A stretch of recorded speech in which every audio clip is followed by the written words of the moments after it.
Je vais vous demander de prendre une pièce de monnaie, une pièce polonaise avec son aigle blanc, symbole d'un peuple qui a toujours tenu bon. C'est le zloty, le cœur de la Pologne. Mais pourquoi, en 2025, alors que l'Europe partage l'euro, la Pologne garde-t-elle cette monnaie? Est-ce une affaire d'économie ou quelque chose de plus profond? Aujourd'hui, je vais vous emmener dans une histoire où l'argent révèle l'âme du pays. Vitam, dans le double cas, et merci de nous rejoindre pour un nouvel épisode de notre exploration de la Pologne, ce pays qui mêle si bien mémoire et avenir. Je m'appelle Jean-Philippe et je suis un passionné de ce qui fait vibrer l'âme polonaise. Aujourd'hui, on va parler d'un sujet qui pourrait sembler technique. Pourquoi la Pologne n'a-t-elle pas adopté l'euro? Mais derrière les chiffres, il y a une histoire humaine, une histoire de choix, de racines et de fierté. Je vous laisse imaginer un marché à Cracovie avec l'odeur du pain tout juste sorti du four et dans votre poche des zlotys qui teintent doucement. Ce son, c'est un peu celui de l'histoire polonaise. Alors prenez un moment, peut-être avec une tasse de thé ou un verre de compote, comme dans les cuisines polonaises d'autrefois, et on va partir ensemble découvrir pourquoi zloty est bien plus qu'une monnaie. C'est un symbole, un lien, une promesse. Pour comprendre pourquoi la Pologne s'attache si fortement aux zloty, il faut remonter à 2004, quand le pays entre dans l'Union européenne.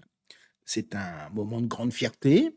Après des siècles de combats pour la liberté, la Pologne, elle va rejoindre la grande famille européenne. Mais il y a une condition. Un jour, elle devra abandonner le zloty pour adopter l'euro. Pourtant, 21 ans plus tard, en 2025, le zloty est toujours là, dans les mains des commerçants, dans les porte-monnaies, dans les récits du quotidien. Donc, pourquoi ce choix? Ce n'est pas seulement une question de loi ou de calcul, c'est en fait une affaire d'identité, de mémoire, de décision collective. Le zloty, c'est un peu ce fil conducteur dans l'histoire polonaise, un symbole qui rappelle d'où vient ce peuple et ce qu'il a traversé. Pour saisir ce qui se joue, nous allons explorer trois dimensions: l'histoire, l'économie et le cœur des Polonais. Venez, embarquons dans ce récit ensemble. On va tout d'abord commencer par l'essentiel. Le zloty, ce n'est pas juste une monnaie. Son nom, il vient de złoto, qui signifie or en polonais. Ce mot, déjà, il va porter une promesse, une idée de valeur qui va au-delà de l'argent. Le zloty, il existe depuis le Moyen Âge, mais c'est au XXe siècle qu'il devient un pilier de l'identité polonaise. Pendant les partitions de 1795 à 1918, quand la Pologne disparaît des cartes, le zloty, même fragile, il reste un signe d'espoir. Sous les occupations nazies et soviétiques, il incarne une forme de résistance, un moyen de dire nous existons encore. Je vous demande de prendre une pièce de un zloty ou de vous l'imaginer. D'un côté, il y a l'aigle blanc, qui est l'emblème national depuis des siècles. De l'autre, peut-être le portrait de Marie Curie ou de Tadeusz Kościuszko, des figures qui ont marqué l'histoire polonaise. Chaque pièce, chaque billet, c'est un peu une page du passé polonais. Je me souviens d'ailleurs de ma première fois à Varsovie, dans une petite boutique du quartier de Praga. La vendeuse, c'était une femme d'un certain âge, elle m'a raconté comment sa grand-mère, pendant la guerre, cachait des zlotys sous les lames du plancher pour préserver un peu d'autonomie. Cette histoire, évidemment, elle m'a marqué. Le zloty, c'est pas seulement de l'argent, c'est un acte de mémoire, un pont entre les générations. Et je ne sais pas si vous aussi, vous avez un objet justement qui vous relie à votre histoire.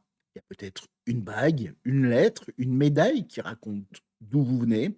En Pologne, le zloty va jouer un petit peu ce rôle. C'est un trésor national, une part d'âme qu'on protège.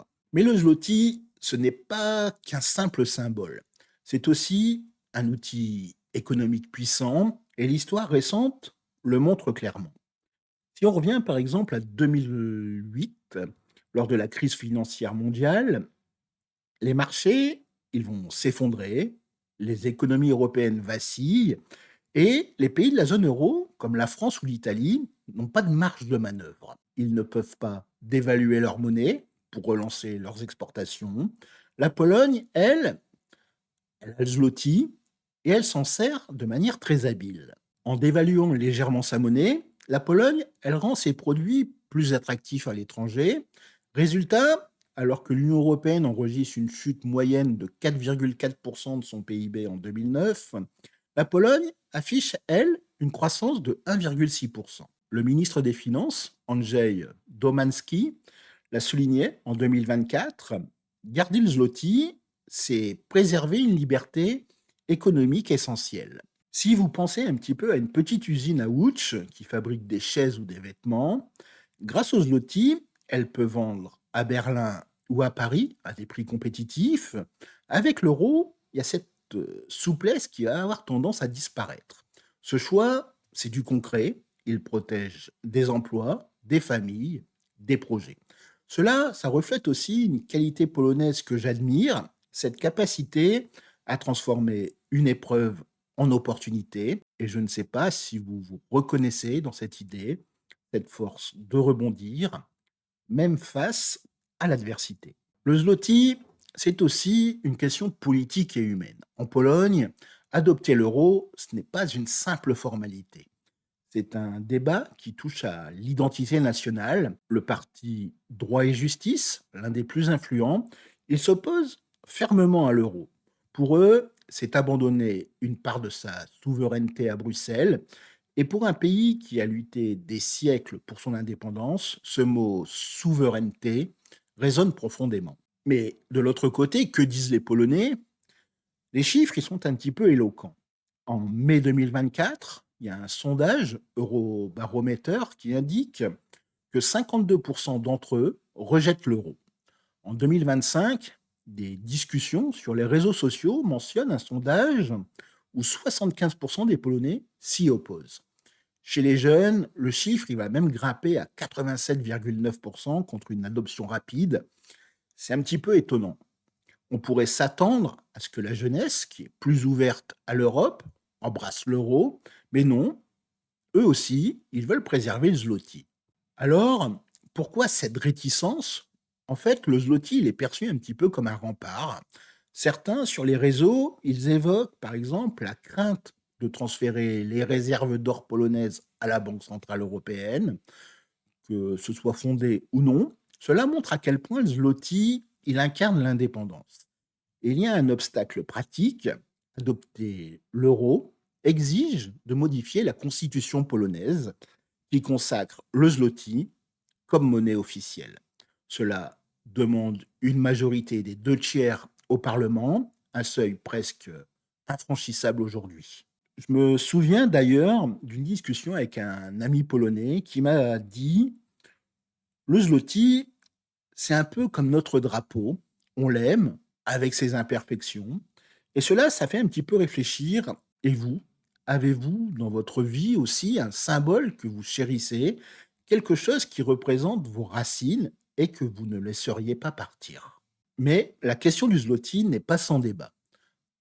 Certains, en Pologne, ils plaident pour l'euro avec des arguments solides. Ils disent que rejoindre la zone euro pourrait réduire les taux d'intérêt, par exemple. Dans le cas pratique d'un prêt immobilier de 300 000 zloty sur 20 ans, ce prêt passerait de 2 428 zloty par mois à 1 741 zloty. Cela, je pense que ça compte. Et puis, il y a aussi cet engagement envers l'Union européenne. En 2004, la Pologne a promis d'adopter l'euro un jour. Pourtant, beaucoup hésitent.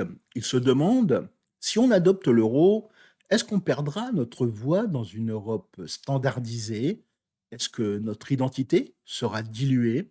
Ce tiraillement, c'est en fait celui d'un peuple qui veut s'intégrer à l'Europe tout en restant fidèle à lui-même.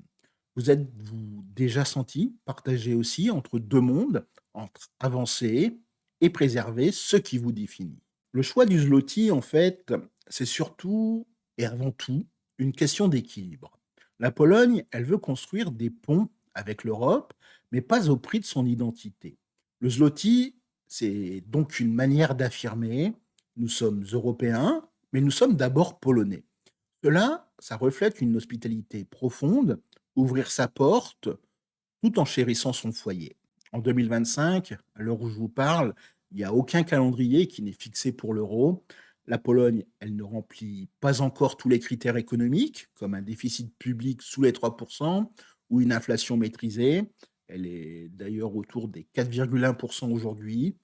Mais au-delà des chiffres, c'est une question de cœur. Le zloty, c'est un lien avec le passé, avec les luttes et les victoires. C'est aussi une transmission, une fierté sans arrogance, une promesse de ne pas oublier. Cette tradition, je pense qu'elle nous touche tous. Chacun de nous porte un zloty personnel, une valeur, une tradition, un souvenir qu'on refuse de laisser derrière. La Pologne, elle va nous montrer qu'on peut regarder vers l'avenir sans renier ses racines. Et n'est-ce pas une leçon qui résonne où que l'on soit? Pourquoi la Pologne garde-t-elle le zloty? Parce que, en fait, le zloty, c'est plus qu'une monnaie. C'est une mémoire vivante, un symbole de résilience, un lien entre hier et demain. À travers le zloty, les Polonais, ils vont nous rappeler qu'on peut embrasser l'avenir sans trahir son passé. Je vous remercie de m'avoir suivi dans ce voyage, d'avoir pris le temps d'écouter cette histoire qui, je l'espère, vous a ému autant qu'elle m'émeut. Et vous, quel est ce symbole qui vous ancre, cette part que vous souhaitez protéger? Partagez votre histoire en commentaire, j'ai hâte de vous lire. Ensemble, continuons à explorer ce qui fait battre le cœur de la Pologne.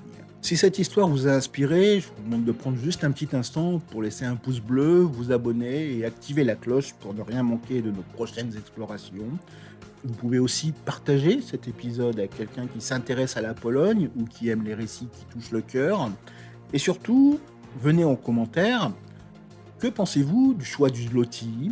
Avez-vous un symbole personnel qui vous relie à vos racines?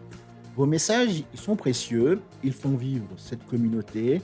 Je vous remercie pour votre soutien et je vous dis à très bientôt. Dans le prochain épisode, on va explorer une nouvelle facette de la Pologne, c'est comment voit-elle son avenir dans l'Union européenne? Entre espoir d'unité, débat passionné et vision d'un demain commun, ce sera, je pense, une plongée fascinante. Rejoignez-moi bientôt. En attendant, je vous souhaite de passer une agréable journée. Miłego dnia. À demain. Do jutra. À très bientôt. Do zobaczenia.